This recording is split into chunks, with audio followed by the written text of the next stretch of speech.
পবিত্র ঈদ উল ফিতরকে সামনে রেখে ঝালকাঠিতে জমে উঠেছে সেমাইয়ের রমরমা বাণিজ্য।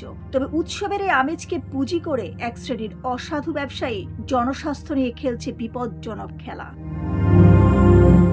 জেলা শহরের বিভিন্ন কারখানায় কোনো ধরনের স্বাস্থ্যবিধি না মেনে অস্বাস্থ্যকর পরিবেশে তৈরি হচ্ছে লাচ্ছা ও সাধারণ সেমাই। অভিযোগ রয়েছে পোড়া তেল ও নিম্নমানের উপকরণ ব্যবহার করে তৈরি করা হচ্ছে এসব সেমাই, যা নিয়ে উদ্বেগ প্রকাশ করেছেন স্থানীয় বাসিন্দারা। শহরের কাঠপট্টি এলাকার মেসার্স মদিনা ফুড প্রোডাকশন সহ বেশ কয়েকটি কারখানায় ভ্যাপসা গন্ধ আর নোংরা পরিবেশে সেমাই উৎপাদনের চিত্র দেখা গেছে। অন্যদিকে একই এলাকার কুলসুম ফুডসে গিয়ে দেখা যায় ভারী ও ঝুঁকিপূর্ণ কাজে নিয়োজিত রয়েছে স্কুলগামী কিশোর শিশুরা।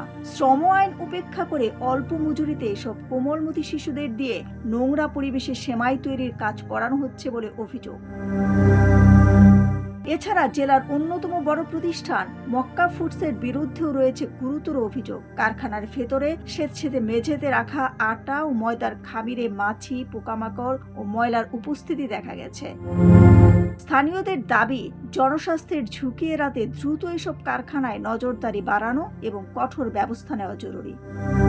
দিলরুবা খান, ন্যাশনাল ডেস্ক, সোনালী নিউজ।